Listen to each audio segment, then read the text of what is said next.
Guys, I'm back. Hey, I guess I'll wing another one here. I haven't been feeling too great, to be honest, and well, hasn't been anything earth-shattering to report, space weather-wise. So, just I've been laying low.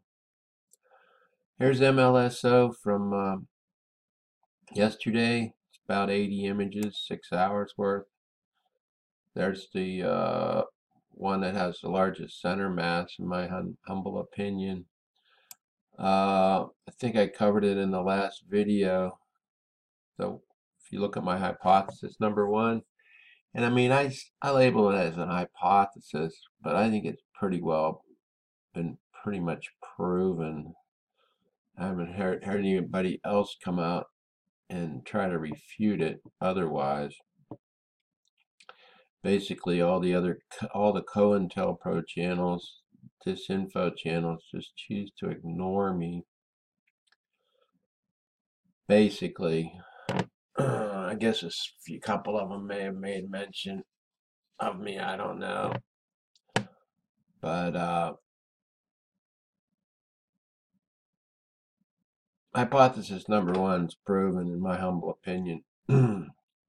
Here's MLSO. I think the big planet that passed ACE was causing the 10-hour gaps in between the sun and the ACE satellite up here at the L1 Lagrange point. For like the longest time since I started making vids again in January, there was a 6-hour gap, then a 7, 8, 9, then finally a 10-hour gap. This is in the hypothesis number one. And then it passed ACE on October 16th out here at the L1 Lagrange point, 930,000 miles in front of the Earth. And now the gaps have been all showing up. On the data collection side, we got like an 2200 almost to 800 almost. So that's almost about 10-hour gap. So we still have that 10-hour gap. That's what I'm talking about. It's on the screen I just showed you. If you scroll down, you can click ground tracking stations. And here it is. It shows you the 48-hour plot and the 6-hour plot on ACE. Of course, that gap's not on the 6-hour plot because it happened prior to that. But it's showing up here. We've had it every day. I'm not sure about this one. 1400 to 1800. I have to go back. There's the gaps the last 3 days. So not seeing that 1400 whatever gap. But anyway, the gaps are all happening in between ACE and the Earth ground tracking stations.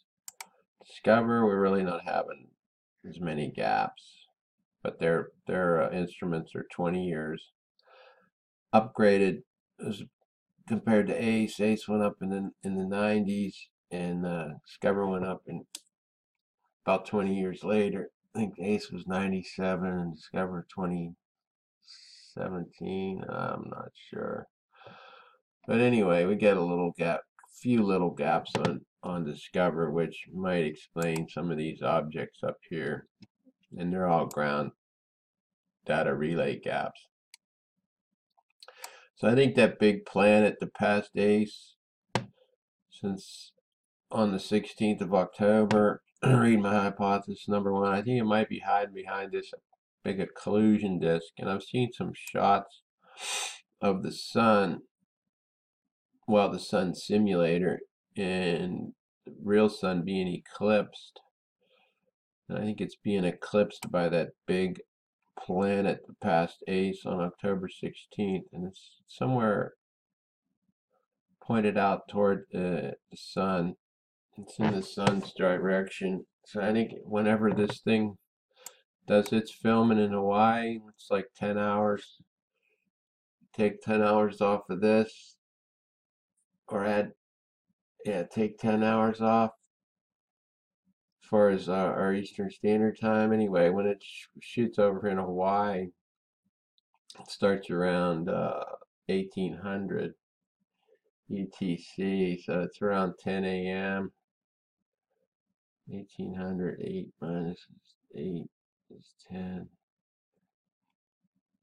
Yeah, okay, it's 10 hours behind Coordinated Universal Time, and it's 5 hours behind Eastern Standard Time. So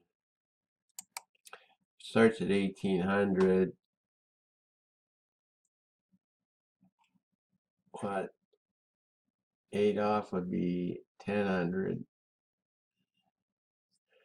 So what, about 10 o'clock? Usually starts up around 10. So it's shooting pretty much the sun right around high noon, from 10 o'clock on up till maybe 4 o'clock in these images. So I think that big planet that passed ACE on October 16th is hiding somewhere behind this collusion disk. Hey, check this out. This is the greatest stuff you can get if you have any type of an infection. It's the natural antibiotic. I found it when my cat had these severe abscesses in her hindquarters. She got in a fight, I guess. Got infected. I mean, they were ballooned out right on her, right above her tail on both sides, full of pus. So I ordered this stuff online because she hates to go to the vet, and I don't trust vets anyway. But that's another story.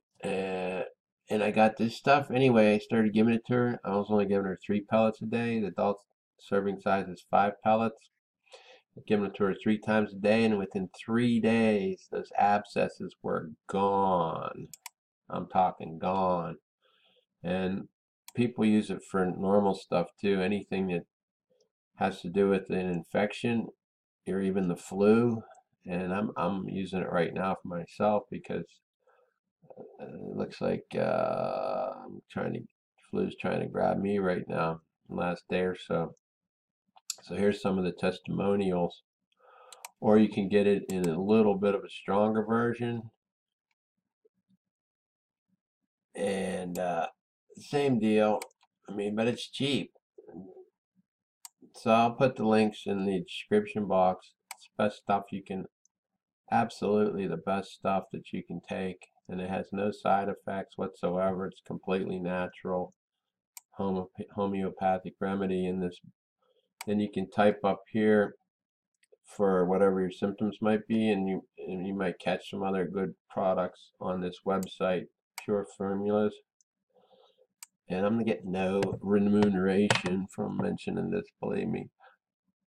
These Boiron products are the best, Boiron, that I've found so far anyway. They're really the only ones I use, except I did use this one other lung and sinus herb formula. Whichever one was the cheapest, that's what I ordered, and that one seems to be working too. So anyway, let's see here. Here's Geospace. Solar wind speed's been up for the last couple of days, but the density's been running real level, so there really hasn't been anything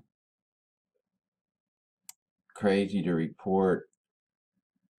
And it's still up, but it's supposed to be coming down. Here's density. Now density, that's definitely a concern, because solar wind density, if that reaches the planet, that can knock out the transformers and so forth. But everything's pretty level in the front, but although it's running about 3 times of what Enlil's predicting, and you can see it's piling up in the back there too. Here's pressure. Got quite a bit of pressure front and back.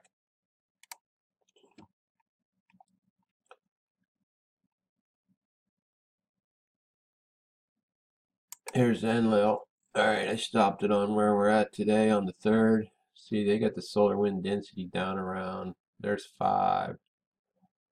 So it's down around 2 or 2.5, maybe 3 tops. And they got the radial velocity up close to 600. It's supposed to be climbing and then leveling out for the day, not coming back down until midday tomorrow. But it's already coming back down. But the density, you see the density is running, instead of 2.5 or 2, 3 at the most on NLIL, it's running a 633. So it's at least twice what they predict. And look at this here. Look how the solar wind speed just dropped off all of a sudden from 565. I'm looking at the purple numbers. You really should click this box down here at the lower right so you get full screen view.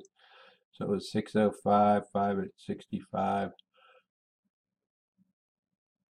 It dropped off about